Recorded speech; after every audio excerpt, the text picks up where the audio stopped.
The moment she fixed his tie was the moment a kingdom began to crack.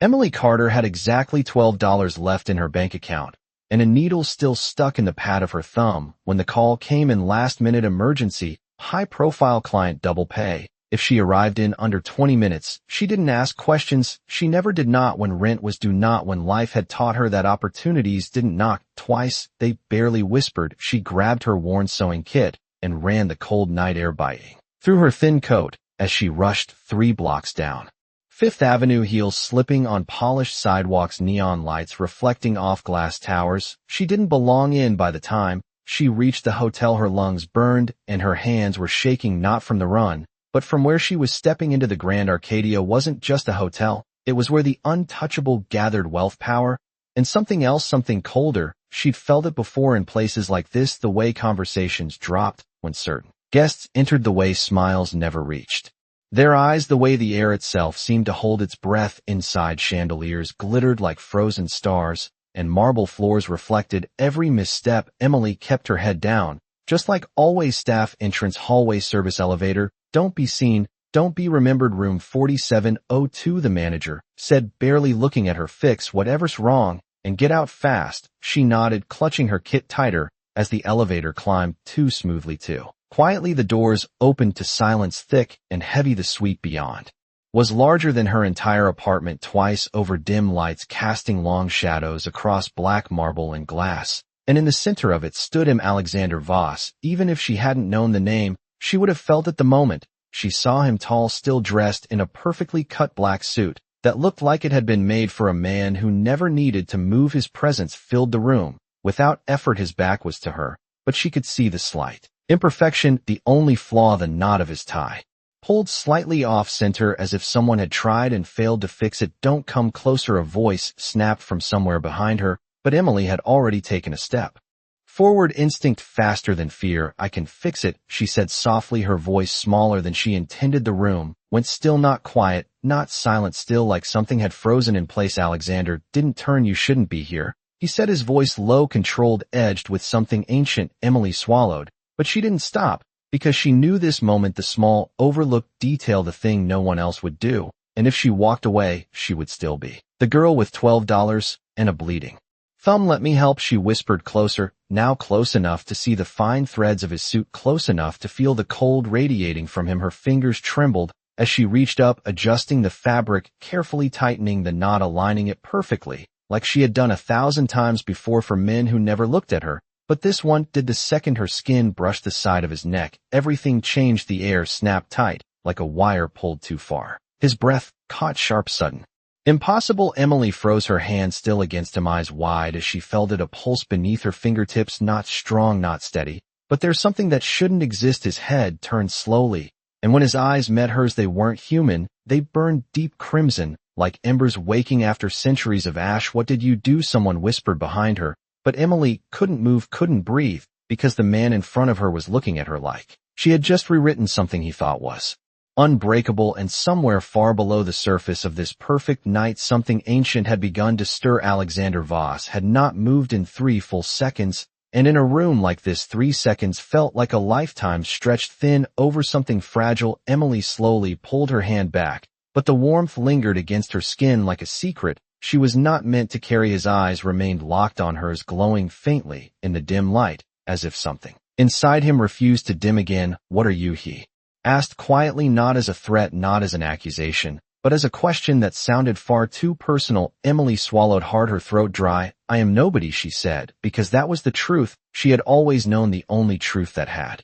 ever mattered to her. $12 in her account, a cramped apartment, and a life built on staying invisible. But something in the way he looked at her made that answer feel incomplete. The air shifted behind her, heels clicked sharp and controlled against marble, and Emily felt it before she saw her, the presence of someone who belonged here in a way Emily never could. You need to step away from him. The woman's voice was calm, but laced with steel. Emily turned slowly and saw her, the bride, tall, flawless, dressed in white that shimmered like frost under candlelight. Every detail of her appearance spoke of power inherited, not earned. Her gaze flicked from Emily to Alexander, and then back again, narrowing ever so slightly. What did she do? Alexander did not answer, not immediately, his attention still fixed on Emily, as if the rest of the room had lost meaning. She touched me, he said finally, his voice lower than before, but carrying across the entire suite like a quiet command. The woman's expression tightened. That is impossible, she replied, stepping closer, her eyes scanning Emily,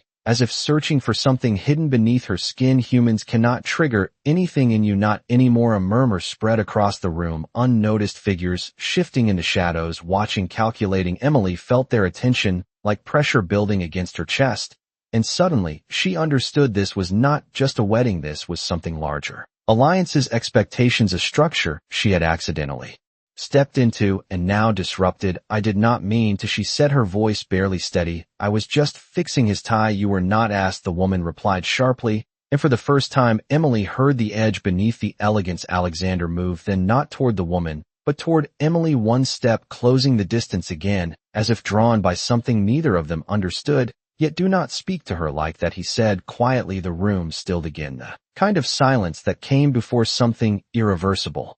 The woman's eyes widened just slightly. You are defending her? His gaze did not waver. She is under my protection. Now the words landed heavier than they should have. Emily felt them settle into her bones. Protection from what she wanted to ask, but the answer was already forming in the way the others watched her. The way the woman's composure cracked just enough to reveal something colder beneath. You would risk everything for a human? She asked, softer now, but no less dangerous. Alexander's jaw tightened for the briefest moment, as if he was weighing something ancient against something new. Then his hand lifted, not touching Emily this time, but hovering close enough to feel the space between them. I do not make decisions lightly, he said, but this one feels like it was. Never mind. To begin with, Emily's heart stuttered.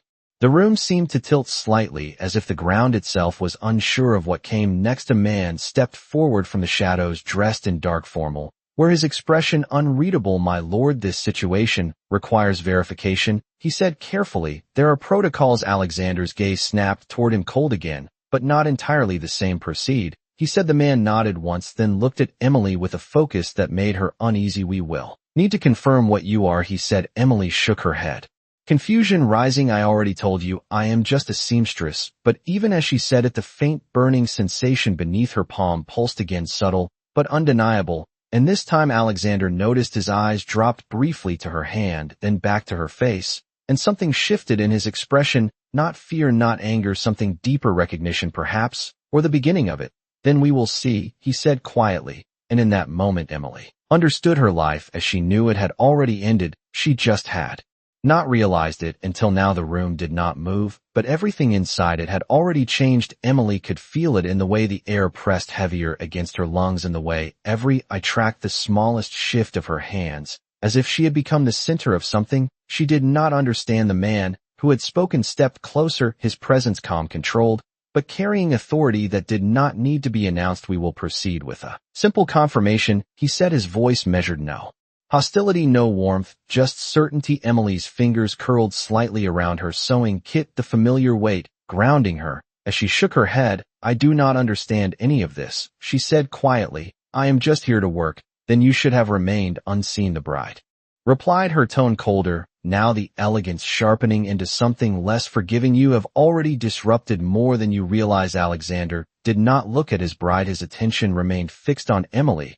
as if the rest of the conversation existed somewhere distant and unimportant. Proceed, he repeated more firmly. This time the man inclined his head and reached into his coat, retrieving a small object, a ring unlike anything Emily had ever seen, dark metal etched with fine lines that seemed to shift when the light touched them. He held it out toward her palm. Open, place your hand here, he said. Emily hesitated. Every instinct told her to step back, to apologize, and leave, to run down the elevator and disappear back into the life she understood, but that path was already gone. She could feel it in the faint heat pulsing beneath her skin, the same place where she had touched Alexander moments ago. Slowly, she extended her hand, her fingers trembling as they hovered over the ring. Do it, Alexander's voice cut through the tension, not harsh, but absolute, and something in it steadied her. She lowered her hand the second her skin brushed the surface. The reaction was immediate. The ring flared with a soft golden light, not blinding, not violent, but undeniable. The lines etched into the metal began to glow, tracing patterns that pulsed in rhythm with something deeper, something that echoed through the room. A collective breath caught sharp and unified. Impossible, someone whispered. Emily jerked her hand back, but The light did not vanish entirely. It lingered faintly across her palm like a mark that refused to fade. She stared at it, her mind struggling to make sense of what she was seeing. "What does that mean?" she asked, her voice barely audible. The man did not answer immediately, his gaze shifting to Alexander with something close to concern. "My lord, this confirms resonance, not just contact, but alignment." Alexander stepped forward, closing the distance. Again, his eyes dropping to her hands, studying the fading glow with an intensity that made her pulse race. "Alignment," he repeated slowly, as if testing the word. Then he looked at her fully, and this time there was no distance left between them. "You are not nobody, Emily." The way he said her name sent a quiet shock through her. She had not told him her name. The realization hit her all at once, and she took a step back. "How do you know that?" she asked, confusion and fear tangling together. Alexander's expression did not change, but something in his eyes softened just slightly, as if he had crossed a line he could not return from. "I do not know how I know," he admitted, "but I do." The bride let out a sharp breath, disbelief breaking through her composure. "This is not binding," she said quickly, almost urgently. "It cannot be. There are procedures, there are rules." Her gaze snapped to the man with the ring. "Confirm it." He hesitated for the first time, then spoke carefully. "The reaction is consistent with an ancient bond, not yet formed, but initiated." The room shifted again, tension rising like a storm building just beneath the surface. Emily felt it all around her, pressing in from every direction, and suddenly the space felt too small, too confined. "I did not choose this," she said, her voice stronger now. "I did not ask for any of it." Alexander's gaze did not waver. "Neither did I," he replied quietly, and for a moment the truth of that hung between them, heavy and unspoken, because whatever this was, whatever had begun the moment she fixed his tie, it was no longer something either of them could walk away from, and somewhere beyond the walls of that suite something older than both of them had already begun to take notice. No one spoke for 5 full seconds, and in that silence Emily could hear her own heartbeat, louder than anything else in the room, steady, human, fragile, completely out of place among something far older. The faint glow on her palm had nearly faded, but the sensation remained like a quiet echo beneath her skin, as if something had marked her without permission. "This is not possible," the bride said again, but her voice no longer carried certainty, it carried calculation. Her eyes moved between Emily and Alexander, as if trying to rewrite what she had just witnessed into something acceptable, something controlled. "You are mistaken," she added more sharply, turning to the man with the ring. "Run the test again." The man hesitated,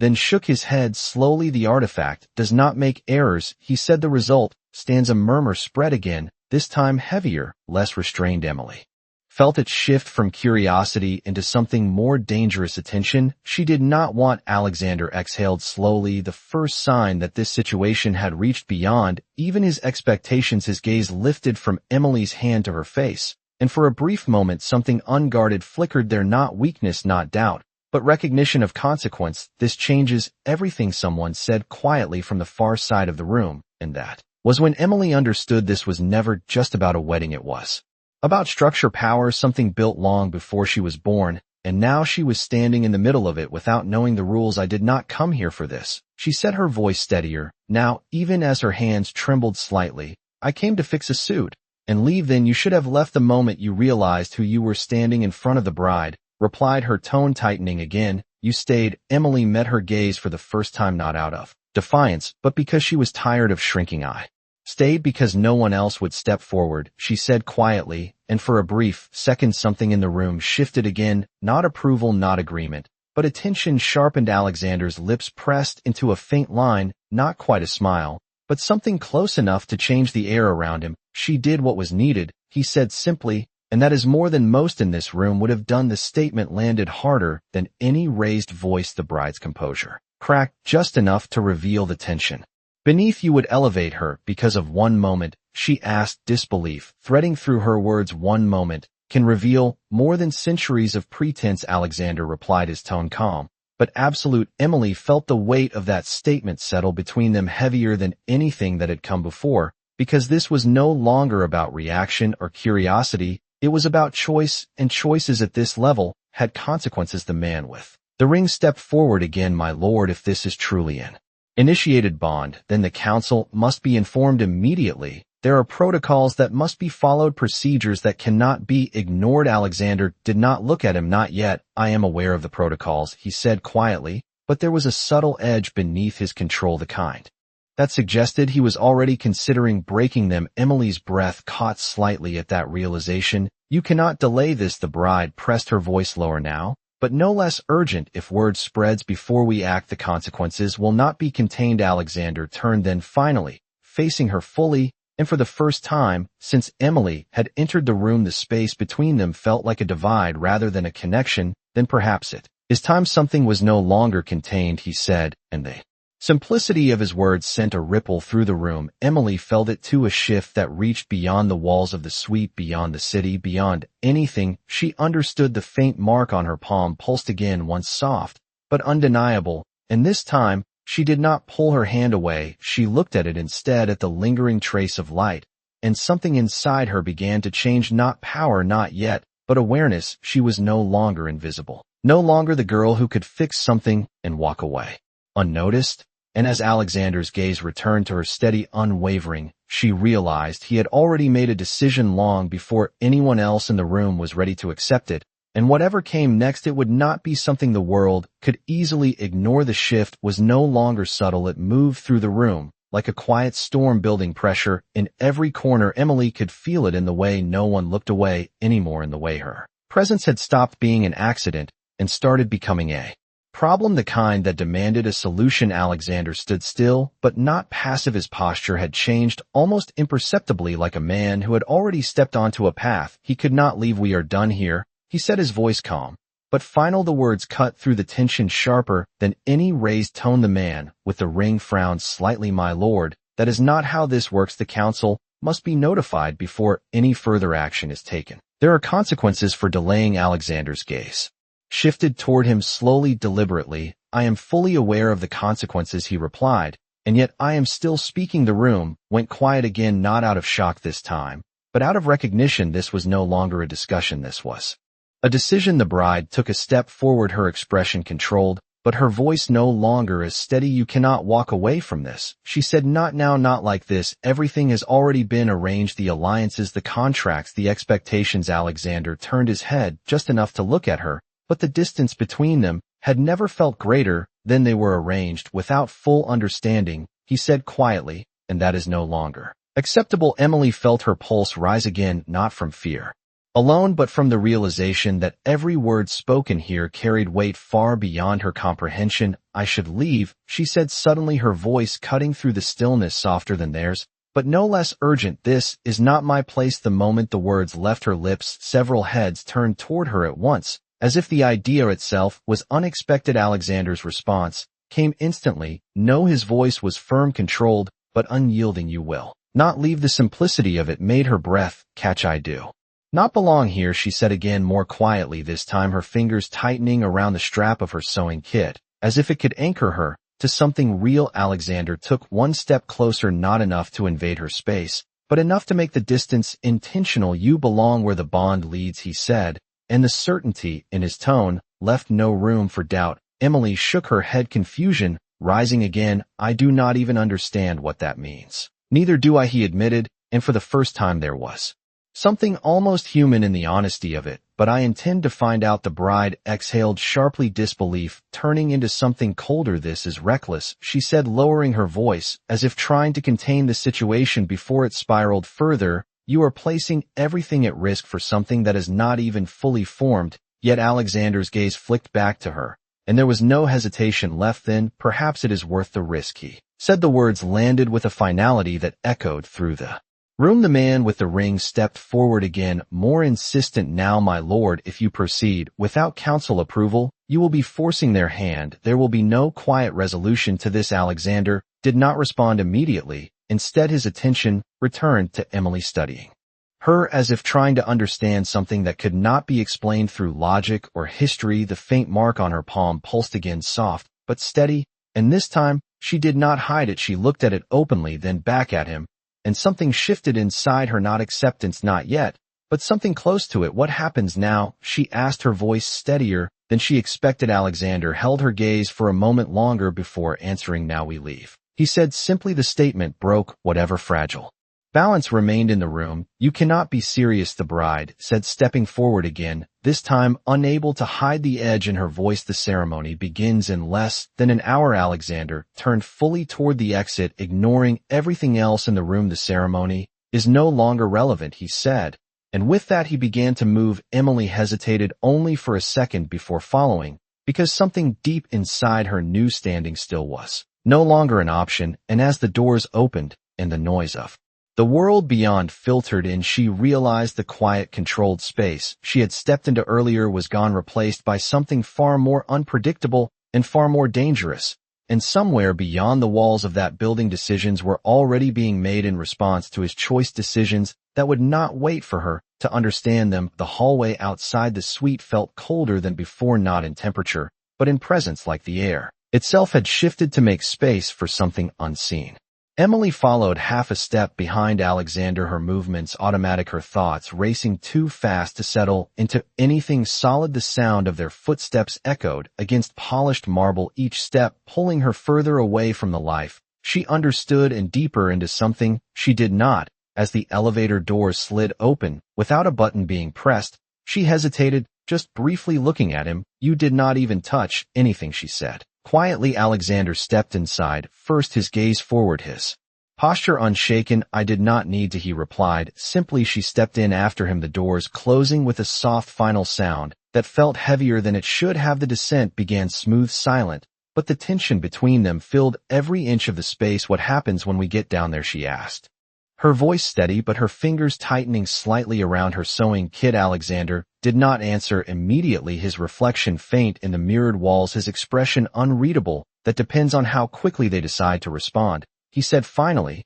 "They who?" Emily asked, though she already suspected the answer. "The council," he said, and the way he said it made the word feel less like a group and more like a force, something structured, something ancient, something that did not tolerate disruption. Emily let out a slow breath, trying to ground herself. "This is because of me," she said, not as a question. Alexander's gaze shifted slightly toward her, not fully, but enough to acknowledge the weight of her words. "This is because something that was meant to remain dormant has begun to wake," he said quietly. "You were the catalyst, not the cause." The distinction should have comforted her. It did not. The elevator slowed, then stopped, the doors opening into a private underground level far removed from the glittering world above. Here the lighting was softer, the space more controlled, minimal movement, minimal sound, a place built for discretion, for decisions made without witnesses. Two figures stood near the exit, both dressed in dark formal attire, both watching with the kind of stillness that suggested they had been waiting. "My lord," one of them said, inclining his head slightly. "Arrangements have been prepared." Alexander nodded once without breaking stride. Emily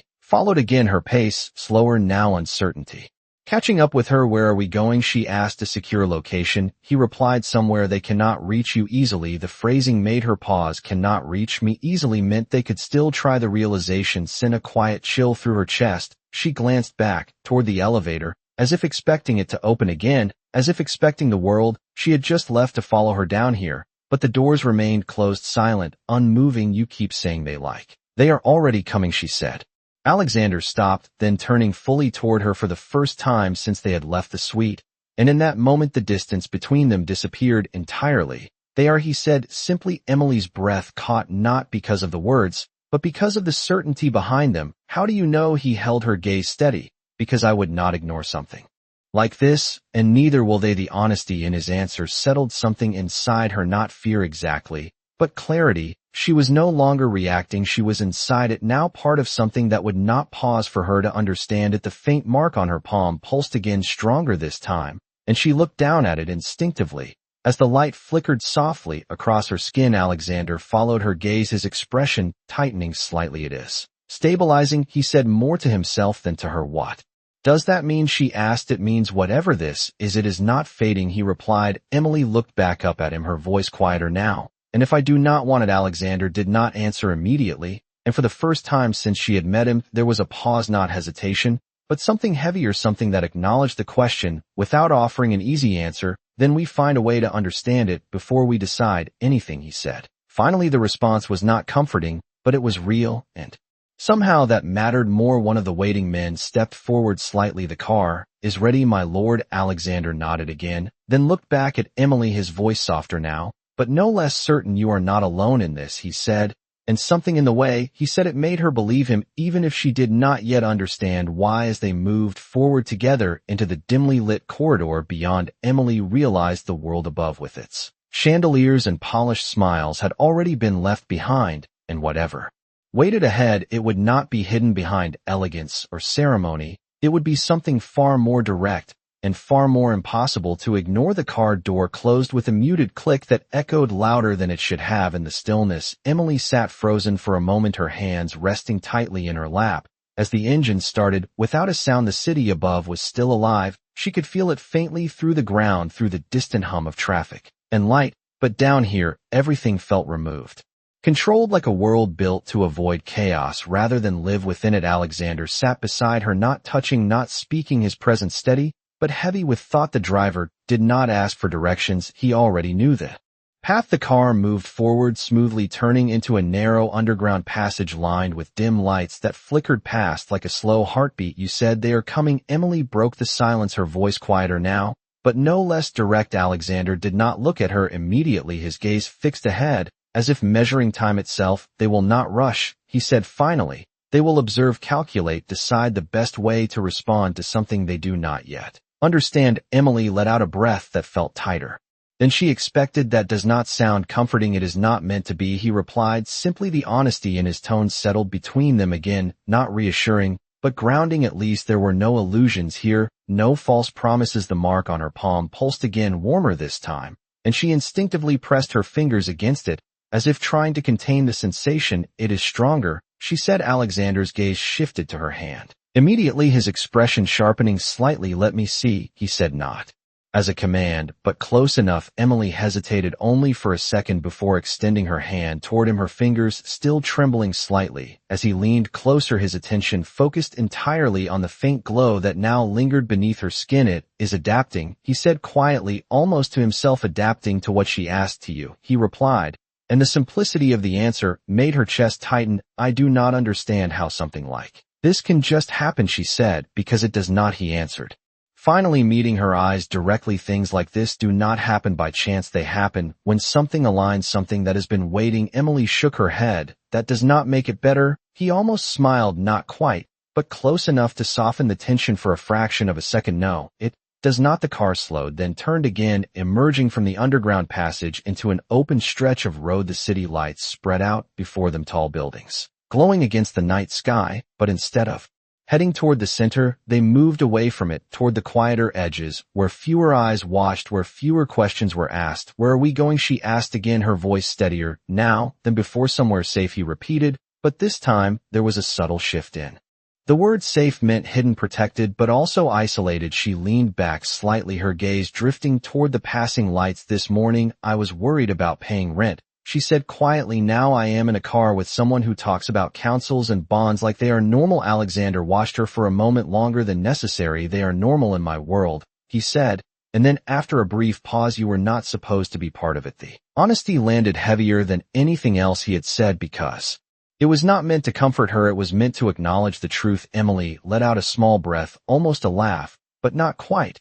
And yet here I am. Alexander did not respond immediately, but his gaze did not leave her, and there was something in it now, something more deliberate, more certain. Yes, he said finally, you are. The car slowed again, turning into a long private drive lined with tall trees that blocked out most of the city light. Ahead, a large structure came into view, not as grand as the hotel, but far more imposing in its stillness. Windows, dark, gates already open, as if expecting them. The driver brought the car to a smooth stop and stepped out without a word. The door beside Emily opened automatically, cool night air slipping in. As she hesitated for just a second longer before stepping out, her shoes met gravel, soft, uneven beneath her feet, grounding in a way the marble floors never had. She looked up at the building, then back at Alexander. What happens when they find us, she asked, because now she understood it was not a matter of if. Alexander stepped out beside her, his presence steady as always, but there was something sharper beneath it now, something ready. Then we stop letting them decide everything, he said,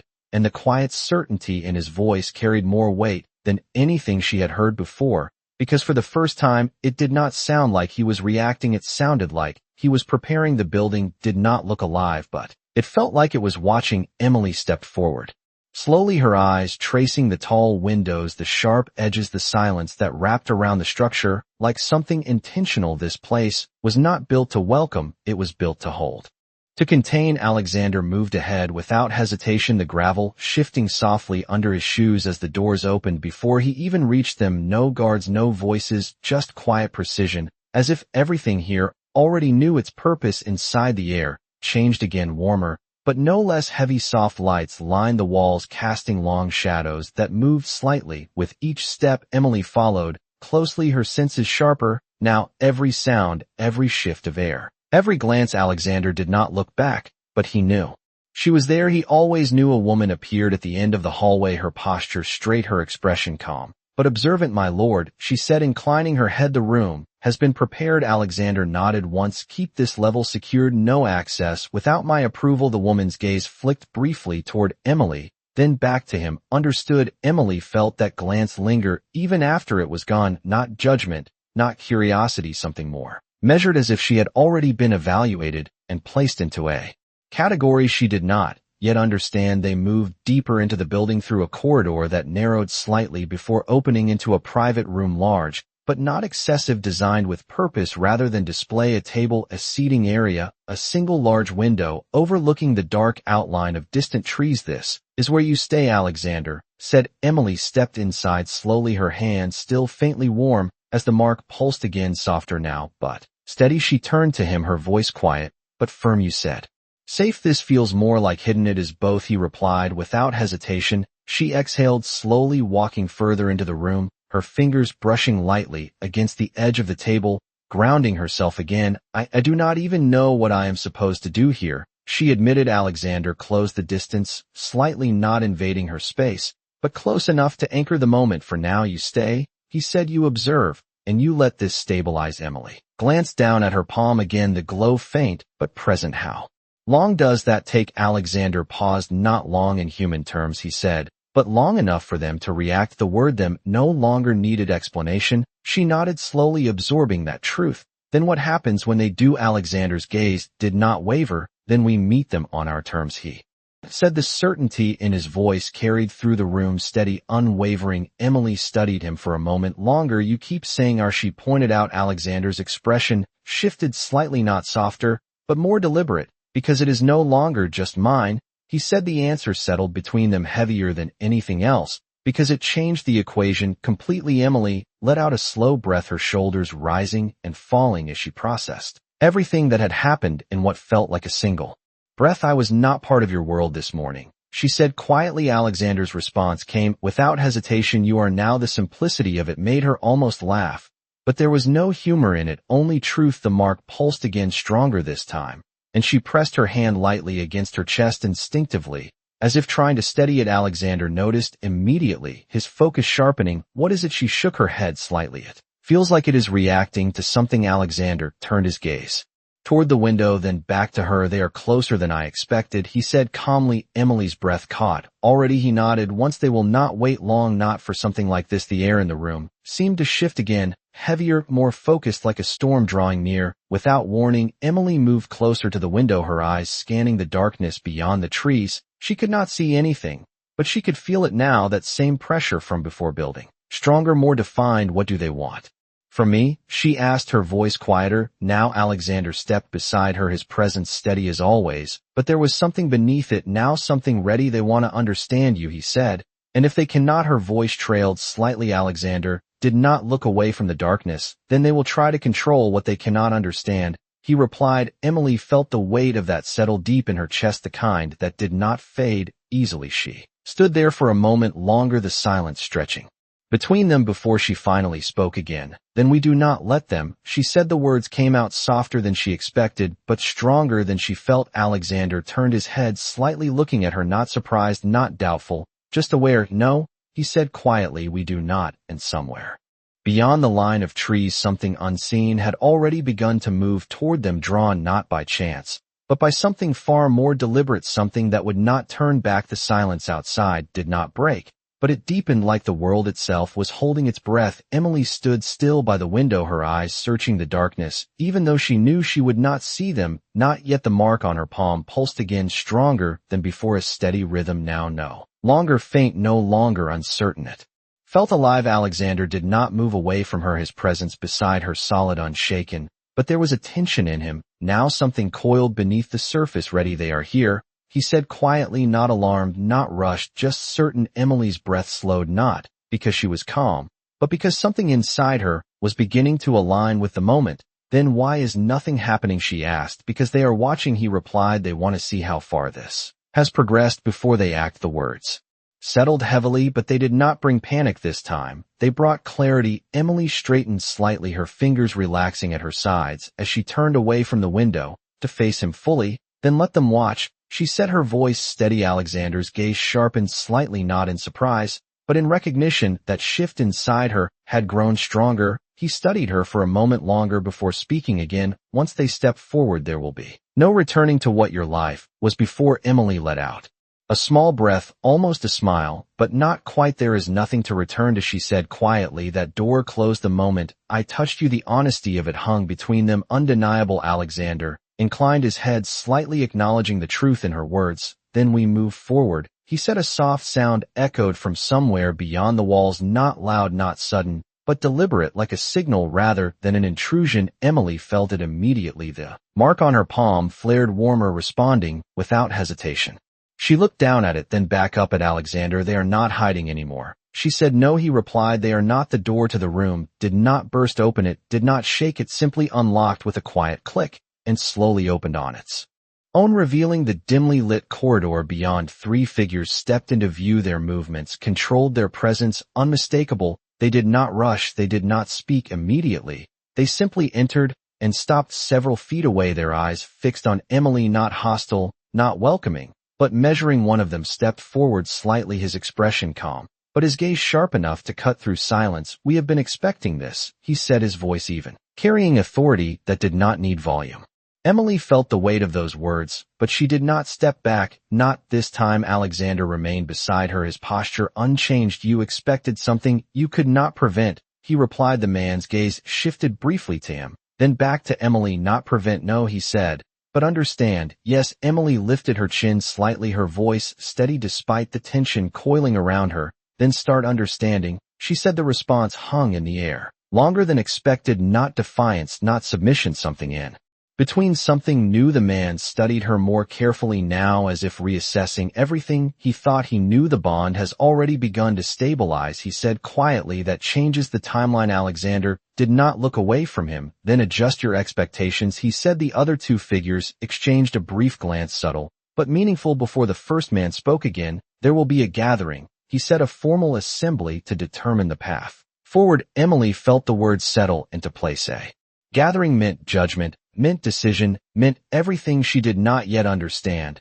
And when will that be, she asked, her voice steady. The man did not hesitate. Tomorrow night. The word landed like a quiet final note. The room fell still again, but this time it was different, not tension, not uncertainty, something more defined, something inevitable. Alexander's gaze shifted slightly toward Emily, not asking, not questioning, just acknowledging the moment. This is where it begins, he said softly. Emily looked at him, then at the figures standing before them. And for the first time since all of this started, she did not feel like she was being pulled. She felt like she was standing exactly where she was meant to be. Then let it begin, she said.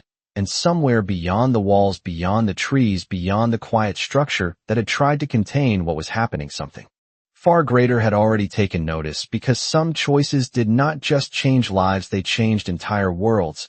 And once they were made, there was no force strong enough to undo them.